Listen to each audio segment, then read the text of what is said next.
इन्डियाको संविधानको article 13C मा के व्यवस्था छ भने यदि सुगौली सन्धिमा गुमेको जमिन इन्डियाको हुने हो भने इन्डियाले नेपालसँग सुगौली सन्धिको फेरि रेटिफिकेसन ल ब्रिटिससँग जस्तै इन्डियासँग पनि सुगौली सन्धि कायम गरेको छ भनेर सही गरेको हुनुपर्छ।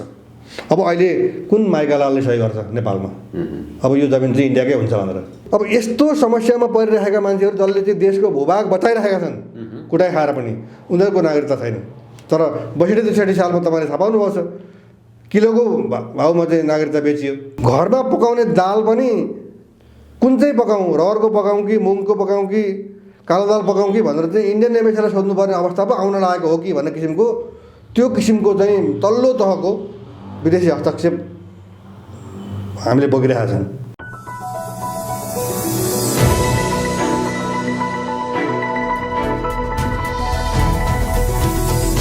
हिमाल अनलाइन टिभी देशको पछिल्लो राजनीतिक घटनाक्रमको विषयमा कुराकानी गर्नका लागि ग्रेटर नेपाल राष्ट्रवादी मोर्चाका अध्यक्ष फणीन्द्र नेपाल हुनुहुन्छ। नेपालजी स्वागत छ यहाँलाई। बहुत बेला धन्यवाद। देशको राजनीति निकै गरमरायो। प्रधानमन्त्री ओलीले संसद विघटन गर्नुभयो, त्यसपछि माधव प्रचण्डसम्म सडकमा विभिन्न बौद्धिक वर्गहरूले यसमा चर्को बहस गरिरहेका छन्। यी घटनाक्रमलाई त्यसपछि आजसम्म विकसित भएका राजनीतिक घटनाक्रम यसलाई कसरी स्टडी गर्नु भएको छ? प्रदीपजी, म चाहिँ अब राष्ट्रवादी धारबाट हेर्न चाहन्छु।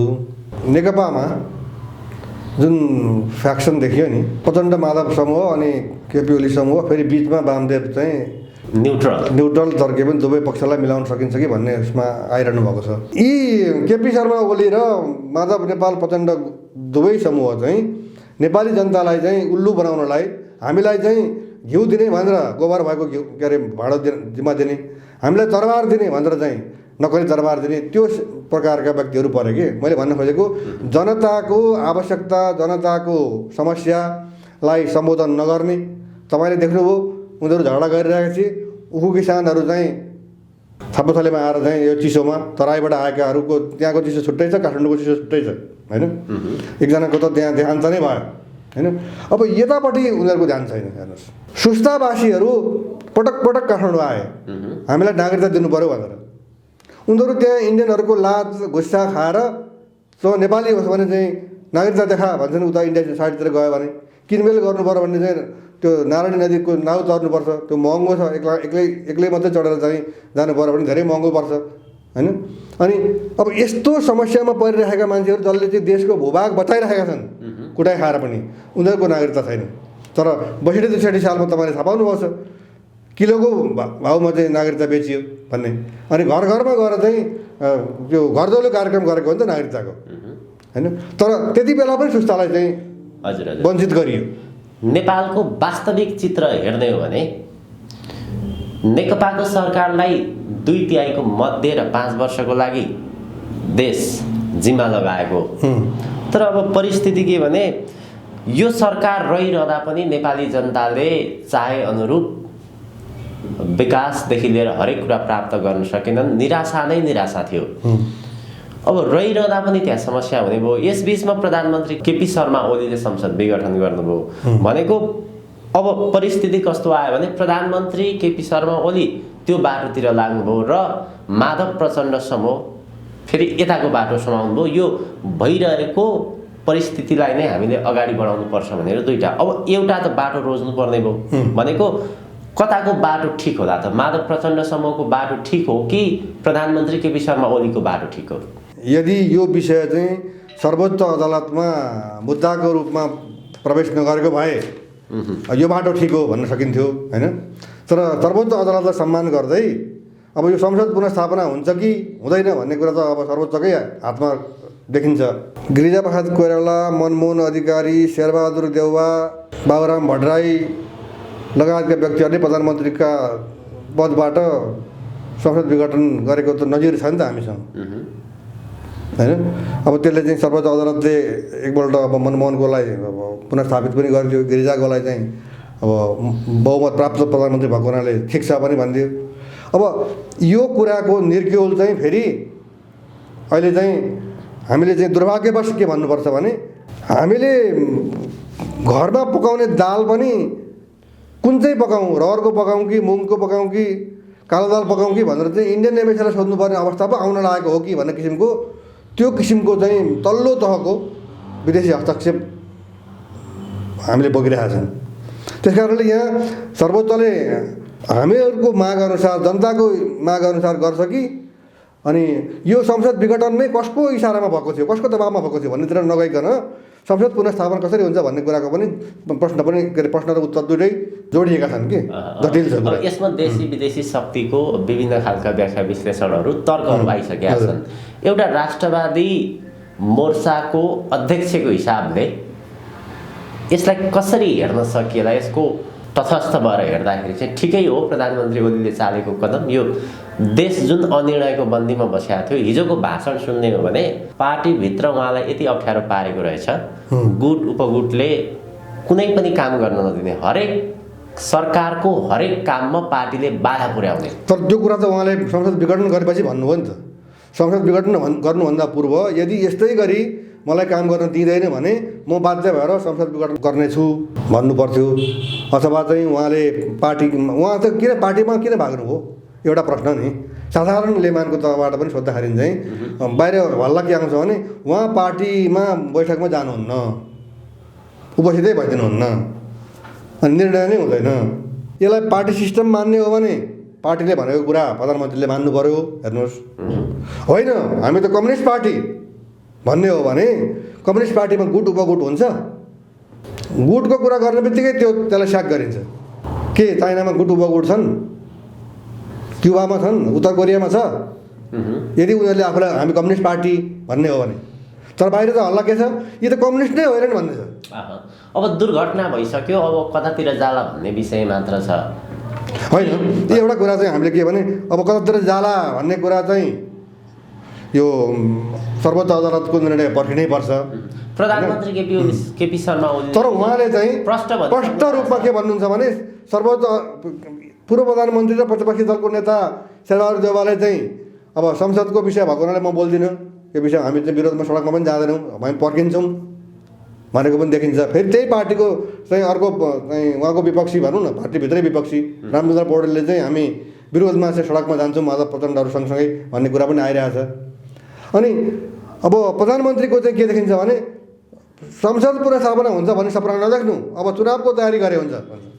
उहाँले त हिजो के पनि भन्नुभएको छ, न्यायालय त्यस्तो अन्धो छैन, असलीको सक्कलीको राष्ट्रको लागि कसले काम गरेको छ त्यो अहिलेको अदालतले चिन्छ भन्नुभएको छ। त्यसको अर्थ त संसद पुनर्स्थापना हुँदैन, त्यो त हेर्नु कस्तो देखियो भने प्रधानमन्त्रीले चाहिँ प्रधान न्यायाधीशसँग सल्लाह गरेर म संसद विघटन गरिदिउँ त, फेरि तपाईँले पछि मलाई दुःख दिनुहुन्छ कि पुनर्स्थापना गरिदिएर भन्दाखेरि चाहिँ होइन गर्नुहोस् म गर्दिनँ भनेको आधारमा संसद विघटन गरेको हो प्रधानमन्त्री केपी शर्मा ओलीले। उहाँ त त्यस्तो गरी चाहिँ उहाँ वास्तव साँच्चै भन्यो भने त अर्को मुद्दा चाहिँ अब केपी ओलीलाई हाल्नुपर्छ कि।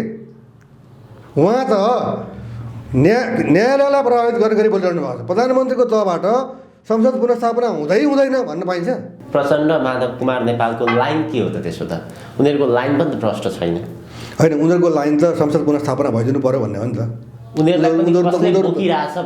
त्यो त स्वतःसिद्ध छ, स्वतःसिद्ध चाहिँ नभनौँ, तर के भने गर्दा अलङ्कार बुझ्नुपर्छ भने जस्तै यहाँ कुरा के देखिन्छ भने केपी शर्मा ओलीले पनि बुझ्नुभएको होला, प्रचण्ड र माधव नेपालले पनि बुझ्नुभएको होला।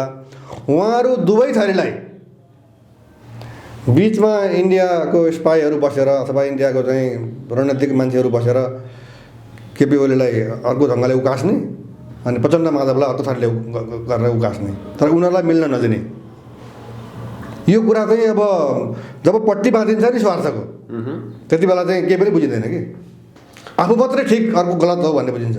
अब अहिले यहाँ केपी ओली मात्रै ठिक भन्ने छन्, प्रचण्ड र माधव हामी मात्रै ठिक भन्ने छन् भनेपछि इन्डियाले पार्टी फुटाउनै चाहेको थियो भन्ने कुरा देखियो त्यहाँ एकदम इन्डो वेस्टको। एउटा कुरा के भने अब इन्डो वेस्टर्न अथवा इन्डो अमेरिकन हामी जे भनौँ, अब बढी चाहिँ अब इन्डो अमेरिकाको कुरा नै किनभने एउटा क्वाड भन्ने चाहिँ यो अस्ट्रेलिया, अमेरिका, जापान र इन्डियाको चाहिँ एउटा मिलिटरी एलायन्स छ क्या। त्यो चाहिँ एन्टी चाइनिज एलायन्स हो। चीनलाई चाहिँ अब नेपालको भूमि प्रयोग गरेर तिब्बत प्रवेश गरेर तिब्बत टुक्र्याएर तिनलाई एकदम अस्थिर बनाइदिने भन्ने सन्दर्भमा चाहिँ त्यो मिलिटरी एलायन्स शक्तिशाली हो त्यो होइन। त्यसमा अब चाहिँ अमेरिका पनि छ, इन्डिया पनि छ भनेपछि त इन्डिया र अमेरिका त नेपाललाई हेर्ने दृष्टिकोणमा एउटै ध्रुवमा छन् नि त। उनीहरू चाहिँ नेकपामा आएको विभाजनलाई बिलाउनको निमित्त आएका थिए। अनि फेरि उनीहरू गएपछि के हो, उनीहरूले असफल भए। अनि इन्डियामा न्युज के आयो, हामीले जित्यौँ नेपालमा, चीन हार्यो भनेपछि त चीन र इन्डिया चाहिँ नेपालमा पौठा जोरी अथवा चाहिँ कुस्ती खेलिरहेका छन्। इन्डियाले भन्छ हामीले चाहिँ जित्यौँ भनेपछि त अमेरिकाको पनि त्यही भूमिका छँदैछ। भनेपछि हामी त विदेशीहरूको क्रीडास्थल पो बनेका रहेछौँ त। अनि राष्ट्रियताको सवालमा कुरा गर्दाखेरि नेकपा पछाडि त माओवादी केन्द्र भयो अरे, त्योभन्दा पहिले आन्दोलन गरिसकेको बेलामा नेपाल कम्युनिस्ट पार्टी माओवादी होइन, उनीहरूले उठाएको सबैभन्दा चर्को किसिमको नारा र आकर्षक पनि कुरा के थियो भने राष्ट्रिय स्वाधीनता। सुगौली सन्धिले हामीलाई अर्ध औपनिवेशिक अवस्थामा पुर्यायो, त्यस कारण हामी राष्ट्रिय स्वाधीनताको लडाइँमा छौँ। अनि कि राष्ट्रिय स्वाधीनताको लडाइँमा यो विगत 3 वर्ष जुन चाहिँ 2/3 मेजोरिटी नजिकको जुन संसद थियो त्यसले के गर्यो त। यहाँ मैले चाहिँ देखेको कुरा के भने अहिले बोल्न पनि फेरि के हुँदो रहेछ भने तपाईँको भोलि टेलिभिजनमा प्रसारण हुने बित्तिकै अब कसैले चाहिँ तैँले चाहिँ केपी ओलीको समर्थन गरेको, अनि अर्कोले माधव र प्रचण्डको समर्थन गरेको।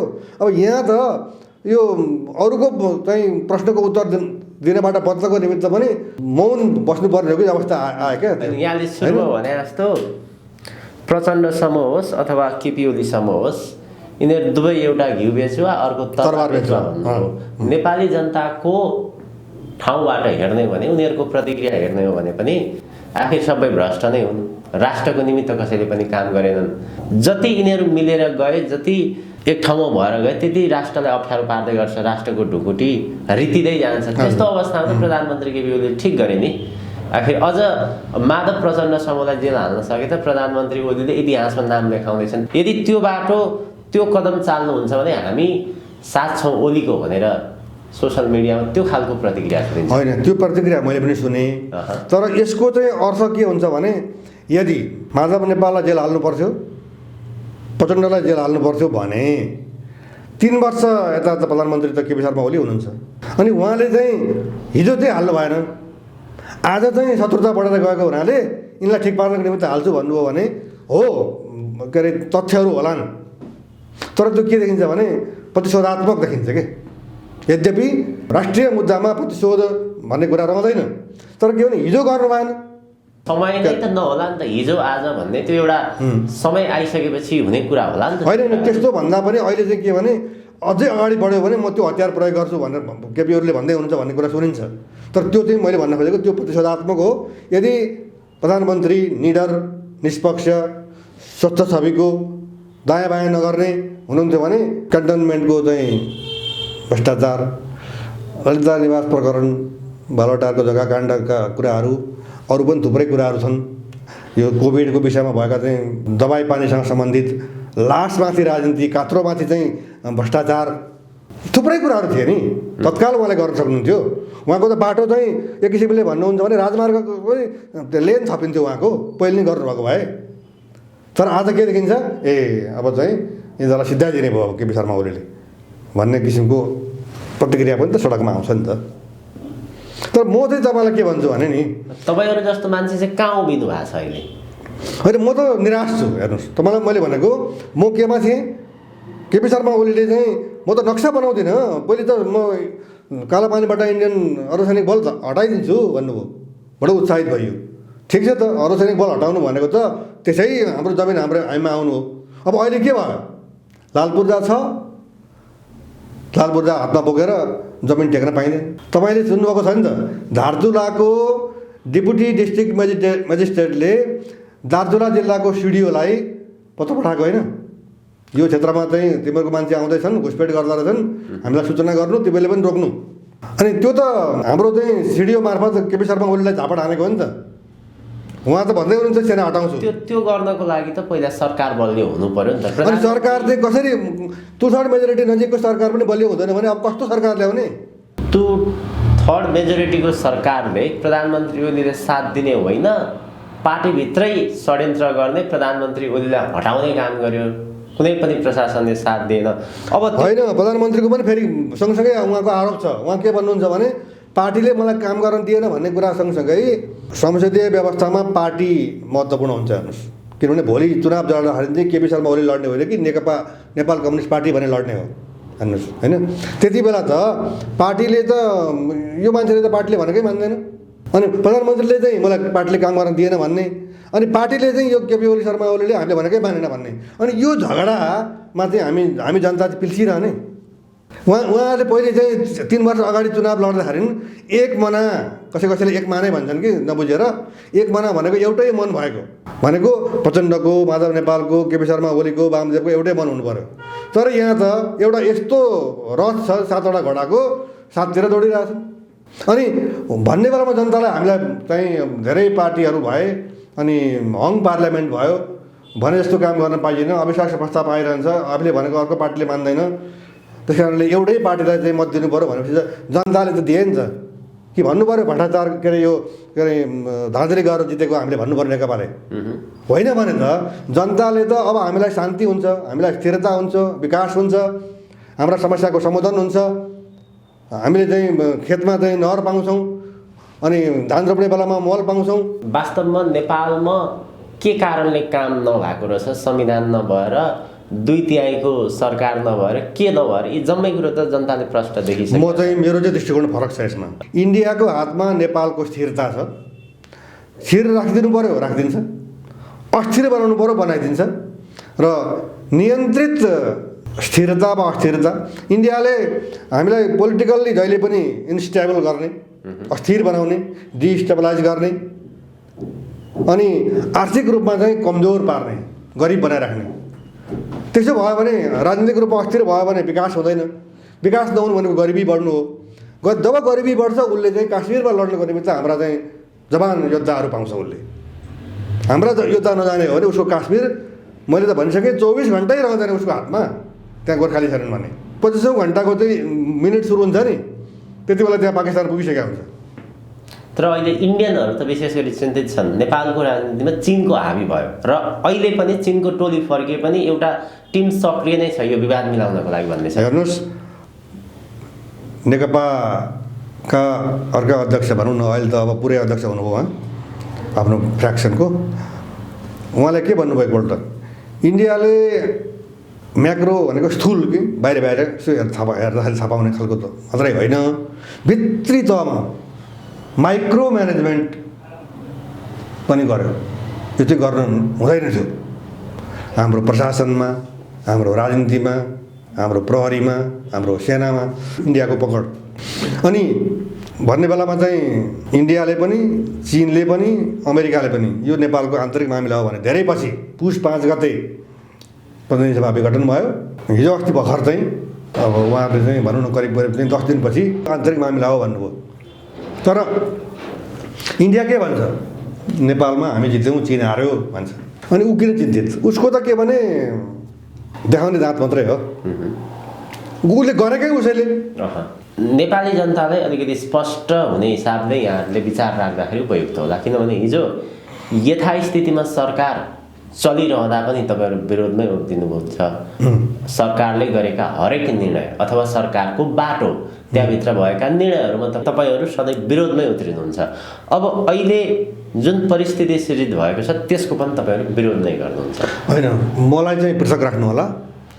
म चाहिँ के भने माटोको मुद्दामा केन्द्रित मान्छे हुँ। मैले प्रधानमन्त्री केपी शर्मा ओलीलाई एउटा चाहिँ ज्ञापन पत्र बुझाएँ, सुस्ताका मान्छेलाई नागरिकता देऊ भनेर। त्यो मेरो निजी मामला होइन, त्यो राष्ट्रिय मुद्दा हो। देश बचाउनेहरूलाई नागरिकता नदिने, तर के भने देश भोलि आवश्यकता पर्दाखेरि यो देश नरहे पनि हुन्छ भनेर मत हाल्नेहरूलाई चाहिँ त्यस्तालाई चाहिँ के अरे नागरिकता दिने यही सरकार हो होइन। तर के भने कुटाइ खाएर पनि, रगत बगाएर पनि म नेपाली नै हुँ भन्नेलाई चाहिँ नागरिकता नदिने। तपाईँ मार्फत केपी शर्मा ओलीलाई, प्रधानमन्त्रीलाई प्रश्न गर्न चाहन्छु, नेपाल र इन्डियाले 1950 जुलाई 31 तारिकमा पिस एन्ड फ्रेन्डसिप ट्रिटीमा सही गरे। त्यसको आर्टिकल 8ले दुवै मुलुकको टोटल टेरिटोरियल इन्टिग्रिटीलाई स्वीकार गर्छौँ भनेको छ, दुवैले दुवैको। र धारा 8ले चाहिँ नेपाल र बेलायतले गरेका तमाम सन्धि रद्द हुन्छन् भनेको छ। तमामभित्र सुगोल सन्धि पनि पर्छ। सुगोल सन्धि रद्द हुनु भनेको नेपालको सिमाना मेची र महाकालीबाट विस्तारित भएर सतलज पश्चिममा पूर्वमा चाहिँ टिस्टा नजिकदेखि पनि 70 किलोमिटर पूर्व नगरकट्टा भन्ने ठाउँ त्यो सुगौल सन्धिमा त्यो नाम पनि छ, त्यहाँसम्म पुग्नुपर्ने हो। तर उहाँ घमण्ड केमा गर्नुहुन्छ भने आफैले अवैध ठहराएको सन्धिका आधारमा नक्सा बनाएर मैले ठुलो काम गरेँ भन्नुहुन्छ। त्यो बारेमा म सुन्नै चाहनुहुन्न। अनि हामीलाई लालपुर चाहिँ हातमा हाल्दै हुनुहुन्छ, जमिन त उसले छाडेको छैन। हेर्नुहोस्, उहाँले हामीलाई नक्सा दिनुभयो, नक्सा लिएर हिँडेका छौँ हामी, तर हाम्रो जमिनमा टेक्न पाउँदैनौँ। उहाँकै आँखा अगाडि त्यहाँ बाटो बनाएर चाहिँ उद्घाटन गरियो। उहाँले भन्नुहुन्छ मैले बाटो बनाएको थाहा पाइनँ। अनि यस्ता फटाहरू यी घिउ बेचेर तरबार बेचो होइन नि त यिनीहरू, भन्नुहोस् त। तर यही विषयमा 1950 को सन्धिलाई लिएर बौद्धिक वर्गहरू पनि दुईटा किताबमा विभाजित छन्। तपाईँले भन्नुहुन्छ 1950 को सन्धि खारेज गरियो भने नेपालको जो विशाल नेपालको भूभाग फेरि फिर्ता आउँछ। तर अर्का प्रकारका बौद्धिक वर्ग के भन्छन् भने यदि नेपाल अहिले जुन एउटा भूमिमा अडिएको छ त्यो 1950 कै सन्धिले अड्याएको छ। त्यो 1950 को सन्धि खारेज गर्ने भने नेपाल भन्ने देशै रहँदैन, के तर्क हो भन्नुहुन्छ नि त उहाँहरू। तपाईँहरूको दुईटा पक्षले पढेको विषय चाहिँ के हो, सन्धिले के भन्छ, आफ्नो अनुकूलताको व्याख्या जस्तो पो देखियो। होइन, यो त के भने ग्रेटर नेपालको पक्षधरले 1950 को नेपाल भारत शान्ति र मैत्री सन्धिको धारा 8 ले सुगौल सन्धि रद्द गरेको छ, त्यस कारणले यो हाम्रो सिमाना चाहिँ टिस्टा र सतलज हुनुपर्छ भन्छ।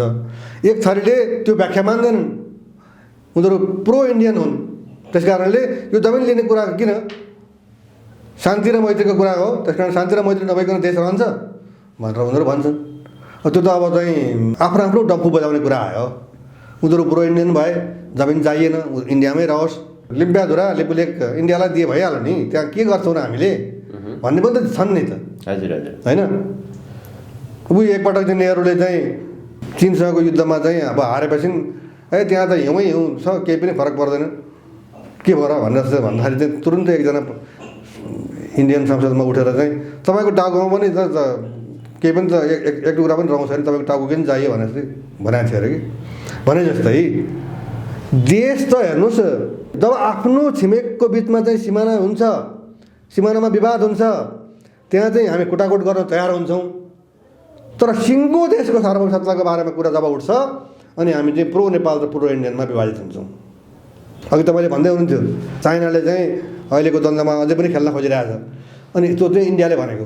अनि इन्डियाले चाहिँ के गरेको छ नेपालमा, उसले कुनै क्षेत्र बाँकी राखेको छैन। तपाईँ सुरक्षा भन्नुहोस्, प्रशासन भन्नुहोस्, प्रहरी भन्नुहोस्, जासुसी संयन्त्र भन्नुहोस्, सेना भन्नुहोस्, कहाँ छैन। ल तपाईँलाई म आज एउटा मेरो मुखबाट तर अर्कैले भनेको कुरा सुनाइदिन्छु। पूर्व निर्वाचन प्रमुख निर्वाचन आयुक्त भोजराज घिमिरे कि पोखरेल उहाँले एउटा अन्तर्वार्ता उहाँको मैले सुने। त्यो अन्तर्वार्तामा उहाँले के भन्नुभयो भने एकपटक उहाँको चाहिँ इन्डियन एम्बेसडरसँग लन्च कि डिनर के रहेछ, अनि त्यहाँ चाहिँ इन्डियन एम्बेसडरले के भनेछ भने हेर्नुहोस् न भोजराजजी, तपाईँका सांसदहरू, तपाईँको देशका सांसदहरू मलाई आएर चाहिँ मलाई पनि मन्त्री बनाइदिए भन्छन्, मलाई पनि मन्त्री बनाइदिए भन्छन्, अनि हामीले कतिजनालाई मन्त्री बनाउन सक्छौँ? हामी कहाँ रहेछौँ? हाम्रो सार्वभौमसत्ता, हाम्रो राष्ट्रिय स्वाधीनता। यहाँ अहिले चाहिँ प्रचण्ड, माधव नेपाल, केपी ओलीहरू के भन्छन्, हामीले चाहिँ 250 वर्षको चाहिँ राजतन्त्र समाप्त गऱ्यौँ भन्छन्। कमसेकम म राजतन्त्रको वकालत गरिरहेको छैन, तर राजदरबार रहँदा मन्त्री हुनको निमित्त इन्डियन एम्बेसीले राजदरबारमा त फोन गर्दैन थियो, त्यो आँट त थिएन नि। त्यही भएर उनीहरूले चाहिँ इन्डिया र अमेरिका मिलेर चाहिँ दरबार सिद्ध्याए होइन। अनि हामी चाहिँ राजाको रिसमा देश सिद्ध्याउने, अनि राजाको रिसमा अरू अरू आफू चाहिँ थप ठुलो राजा हुँदै जाने। यो तपाईँले ग्रेटर नेपालको कुरा लामो समयदेखि उठाइरहनु भएको छ। हाम्रा एकजना शुभचिन्तक आदरणीय दर्शकले एउटा प्रश्न राखिदिनु भन्नुभएको थियो। प्रश्न के थियो भने तपाईँ ग्रेटर नेपालको मुद्दा उठाउँदै हुनुहुन्छ, कथम कदाचित त्यो ग्रेटर नेपाल फिर्ता आयो भने त्यहाँ अहिले जो बसिरहेका बासिन्दाहरू छन् तिनलाई चाहिँ कसरी म्यानेज गर्ने, त्यसमा तपाईँले जनमत सङ्ग्रहको कुरो पनि उठाइरहनु भएको छ। मैले त उठाएको छैन, त्यो कुरो पनि आइरहेको थियो। जनमत सङ्ग्रहको कुरा चाहिँ ग्रेटर नेपालका विरोधी पक्षले हिजो सुगौली सन्धि हुँदाखेरि चाहिँ दार्जिलिङ ब्रिटिस इन्डियामा ब्रिटिसहरूमा मिल्ने कि हामीसँगै बस्ने भनेर सोधेको थियो ब्रिटिसहरूले, किनभने दार्जिलिङ त लडाइँ नै नभइकन नेपालले छाड्नु परेको भए। अहिले विशाल नेपालभित्र जो मानिसहरू बसिरहेका छन् ती मानिसहरूको कसरी व्यवस्थापन गर्दैन? होइन, व्यवस्थापनको कुरा चाहिँ को कुरा उठाउनु भनेको टाङ अडाउनु हो। कथम कदाचित ग्रेटर नेपाल भइ पो हाल्ने हो कि कसरी यसलाई भाँजो हाल्ने भन्ने पक्षले त्यो कुरा उठाएको हेर्नुहोस्। हामी त के भन्छौँ भने इन्डियाले गोवा लिँदाखेरि 13 घन्टा सैनिक कारबाही गरेर लियो, धर्मसङ्ग्रह गर्यो। 1997 जुलाई 1 मा हङकङ चीनमा एकीकृत भयो। यद्यपि त्यहाँ चाहिँ स्पेसल एडमिनिस्ट्रेटिभ रिजन भनेर चाहिँ भनेको छ। त्यहाँ 1 कन्ट्री 2 सिस्टम। हङकङमा मल्टिपार्टी सिस्टम छ, डेमोक्रेसी छ, सबै किसिमको स्वतन्त्रता छ। तर उतापट्टि मेनल्यान्ड चीनमा 1 पार्टी सिस्टम छ। अन्तिममा चाहिँ बेलायतले तिमीहरू यहाँ रहन्छौ कि हामीसँगै रहन्छौ कि चीनमा रहन्छौ भनेर धर्मसङ्ग्रह गर्न सक्यो। अनि हामी चाहिँ किन धर्मसङ्ग्रहको कुरा उठाउँछौँ? हामीले जितेको, हामीले एक गरेको, जितेको पनि नभनौँ, हाम्रो त एक भएको टुक्रिएको कारणले पुनर्एकीकरण गरेको त्यो भाग चाहिँ हामीले लिनको निमित्त हामीले चाहिँ तिमीहरू इन्डियामै रहन्छौ कि नेपालमा आउँछौ भनेर हामीले धर्मसङ्ग्रह गर्ने। त्यहाँ बसिरहेका मानिसहरू भारतीय भनेर चिनिन्छन्, पछि विरोध गर्लान्, कसरी मानिन्छ? भारतीयहरू भनेर चाहिँ चिन्नको निमित्त संविधानले त्यो अधिकार दिएको हुनुपर्छ। हेर्नुहोस्, इन्डियाको संविधानको आर्टिकल 13C मा के व्यवस्था छ भने यदि सुगौली सन्धिमा गुमेको जमिन इन्डियाको हुने हो भने इन्डियाले नेपालसँग सुगौली सन्धिको फेरि रेटिफिकेसन, ल ब्रिटिससँग जस्तै इन्डियासँग पनि सुगौली सन्धि कायम गरिएको छ भनेर सही गरेको हुनुपर्छ। अब अहिले कुन माइकालालले सही गर्छ नेपालमा? अब यो जमिन चाहिँ इन्डियाकै हुन्छ भनेर। अनि आफ्नै संविधानले दार्जिलिङ इन्डियाको होइन भन्छ। अनि इन्डियन त्यहाँका नेपालीले हामी चाहिँ भारतीय हौँ भनेर हामी मान्छौँ। अब तपाईँहरूको लागि विशेष गरी एउटा सुनौलो अवसर, तपाईँहरूको लागि मात्र नभएर आम नेपालीको लागि विशाल नेपालको जो इतिहास थियो त्यो अब फर्काउनुको निमित्त एउटा समय पनि आएको छ। प्रधानमन्त्री केपी शर्मा ओलीले संसद विघटन गरिसकेपछि विभिन्न पक्षहरू सडकमा छन्। त्यही पक्षमा उभिएर ग्रेटर नेपालको मुद्दा पनि उठाउन सकिन्छ। यो एउटा सुनौलो अवसर छ है भन्छन्। यो राम्रो कुरा हो, सही कुरा हो। यसमा चाहिँ यसलाई फलोअप गरेर जानुपर्ने कुरा हो। हामी कहाँ अहिले के छ भने हुन त सडकमा त जो पनि आइरहेकै छन्। अनि तर राष्ट्रियताको मुद्दा आउने बित्तिकै अब चाहिँ कोभिड छ, अब चाहिँ रोग सर्छ, यस्ता कुराहरू आउँछन्। तर अब चाहिँ जाडोपछि अब कुनै न कुनै रूपले, किनभने अहिले नेकपाको विवाद त राष्ट्रिय मुद्दा होइन, उनीहरू पद र भागभण्डाको झगडाले गर्दाखेरि सडकमा छन्। त्यस्तो परिस्थितिमा राष्ट्रियताको मुद्दा उठायो भने अझ सजिलो हुन्छ, प्रभावकारी हुन्छ भन्ने कुरा तपाईँ मार्फत मेरो चाहिँ सडकमा भइरहेका अहिले चाहिँ अब रामचन्द्र पौडेल काङ्ग्रेसको नेतृत्व गर्दै सडकमा जाने कुरा गर्दै हुनुहुन्छ। प्रचण्ड र माधव नेपाल त दोस्रो चरणको सङ्घर्ष सुरु भयो भन्दै हुनुहुन्छ। उहाँहरूले यो सङ्घर्षका क्रममा नि के भन्न सक्नु पर्यो भने नि केपी शर्मा ओलीले कालापानीबाट आइटिबिटी, इन्डो टिबेटन बोर्डर पुलिस, जसलाई अर्धसैनिक बल BSF पनि भन्छन्, बोर्डर सेक्युरिटी फोर्स, त्यो हटाउन सकेन, हामी हटाउँछौँ। त्यसका निमित्त हामीले साथ दिनुहोस् भन्नु पऱ्यो। सक्नुहुन्छ उहाँहरूले? रामचन्द्र पौडेल सङ्घर्षमा जान खोज्दै हुनुहुन्छ। अनि खालि आफ्नो स्वार्थका लागि निम्ति मात्रै सङ्घर्ष, राष्ट्रिय स्वार्थलाई चिलाजारी दिएर व्यक्तिगत स्वार्थका निमित्त नेपाली जनताले उनीहरूको सङ्घर्षमा होबिनुपर्ने, यो पीडादायी क्षणबाट मुक्ति नपाएसम्म तपाईँ हामीले भनेको कुरा हामी पाउँदैनौँ। अब तपाईँले अघि राम्रो कुरा गर्नुभयो, एउटा गोल्डन अपर्च्युनिटी आएको छ कि सडकमा अब भोट माग्दा पनि ग्रेटर नेपालको नारा उठ्नु पर्यो, यो जमिन प्राप्त हुनुपर्छ भन्ने कुरामा सबै पार्टीले आफ्ना भोटरलाई कन्भिन्स गर्नु पर्यो। उल्टो कन्भिन्स चाहिँ गर्नु पर्यो, भोटरले नेतालाई होइन कि नेताहरूले भोटरलाई चाहिँ अब हामी यो मुद्दा लिएर आयौँ, हामीलाई साथ दिनुहोस्, हामी जमिन फिर्ता गर्छौँ भनेर आउनु पर्यो। अब अलिकति अन्त्यमा हजुर, खेल समीकरण कतातिर जाला, यसमा नेपाली जनता कहाँ उभिनु पर्ने, तपाईँहरू कहाँ उभिनुहुन्छ? अब के देखियो भने फेरि पनि उहाँले भागभण्डाको कुरा गर्नुभयो। संसद पुनर्स्थापना कुनै कारणले भइहालेछ भने उहाँको पक्षमा पनि त सांसद छन् नि। यद्यपि प्रचण्ड र माधव नेपालले चाहिँ हाम्रो पक्षमा बहुमत छ संसदमा भन्नुभएको छ, तर 100मा 100 त उहाँहरूको छैन नि।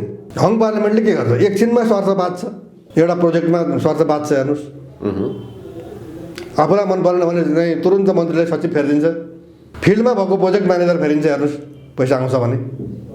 यस्तो मुलुक हो यो। तपाईँ हामी चाहिँ कुरा गर्छौँ बेलायतको चाहिँ वेस्ट मिनिस्टर सिस्टमको, त्यहाँको संसदीय व्यवस्थाको, त्यहाँको चाहिँ अब ब्युटी हामी कहाँ चाहिँ एकदम कुरूप भएर आएको छ।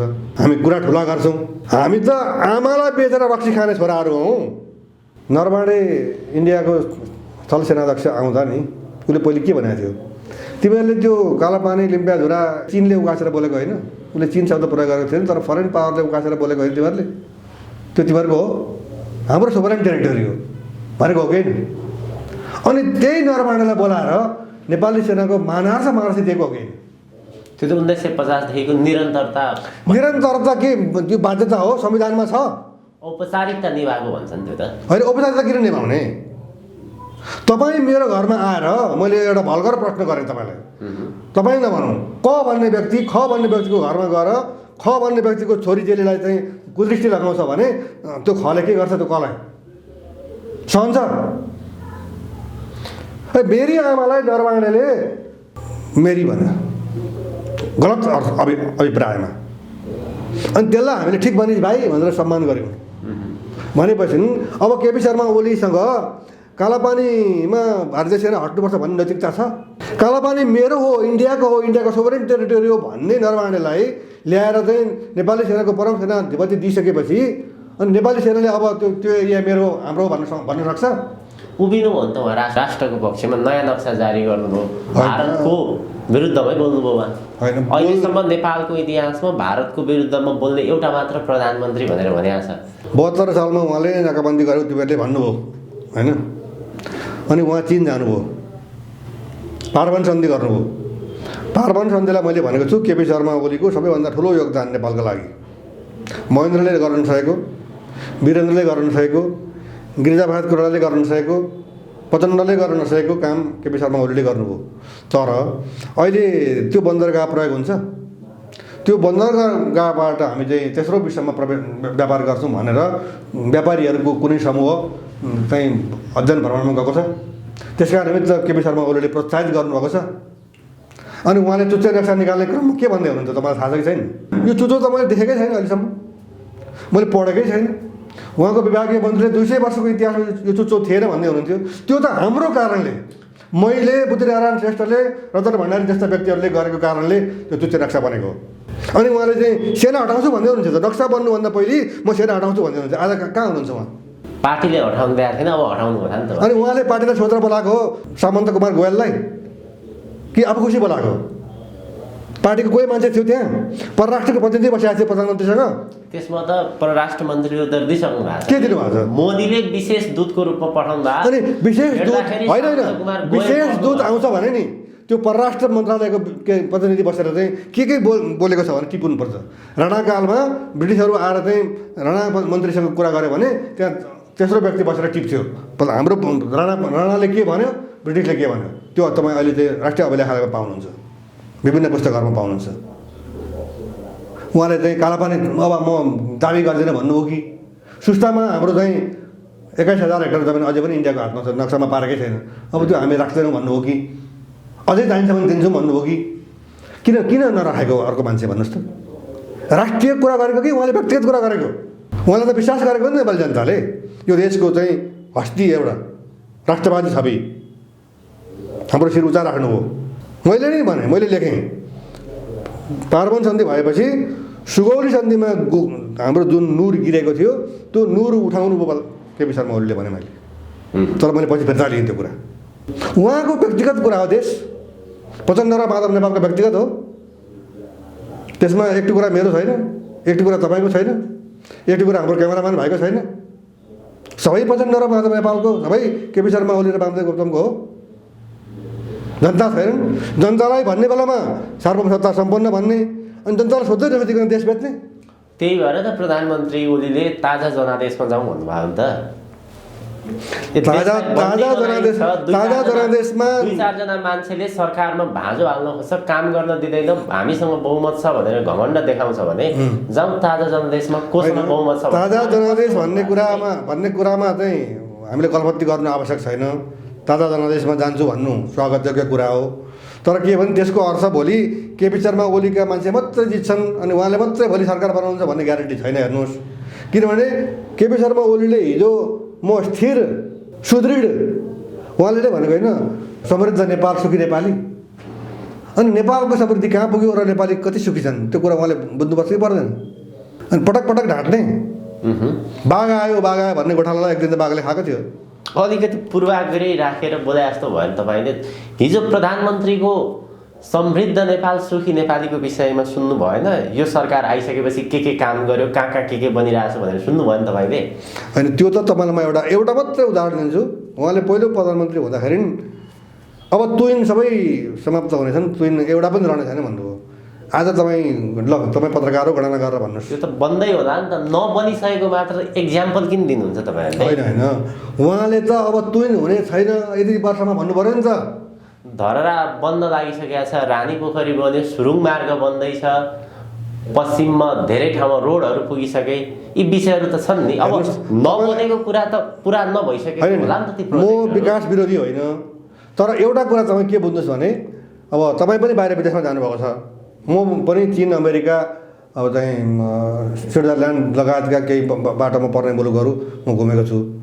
अनि मलाई चाहिँ के लाग्यो भने अब यो मुलुक, हाम्रो मुलुक चाहिँ यही नेतृत्वले चाहिँ यसरी यस्तो बन्दैन।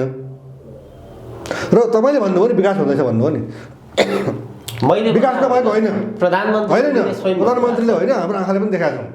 तर त्यो प्रधानमन्त्रीले गरेर बनेको होइन, त्यो स्वाभाविक प्रक्रियामा गएको हो। हेर्नुहोस्, नेतृत्व त चाहियो होला नि त, कोही सरकार चाहियो होइन। त्यो कतिपय कुरा यस्तो हुन्छ नि, घरमा चाहिँ एउटा बनाइयो भने टोइलेट बाहिर राख्ने कि भित्र राख्ने भन्ने कुरामा चाहिँ अब बिरामी परे चाहिँ के हुन्छ, भित्रै राखौँ भन्ने कुरा आउला, त्यो एउटा कसरी सजेसन दिएला। तर घरमा घर बनाएपछि टोइलेट हुन्छ, बाथरुम हुन्छ, होइन? ती चाहिँ मैले त नयाँ कुरा गरेँ भन्न पाइँदैन कि। अहिले जे विकास भइरहेछ नि यो चाहिँ स्वाभाविक रूपमा हुनै पर्ने मात्रै भएको।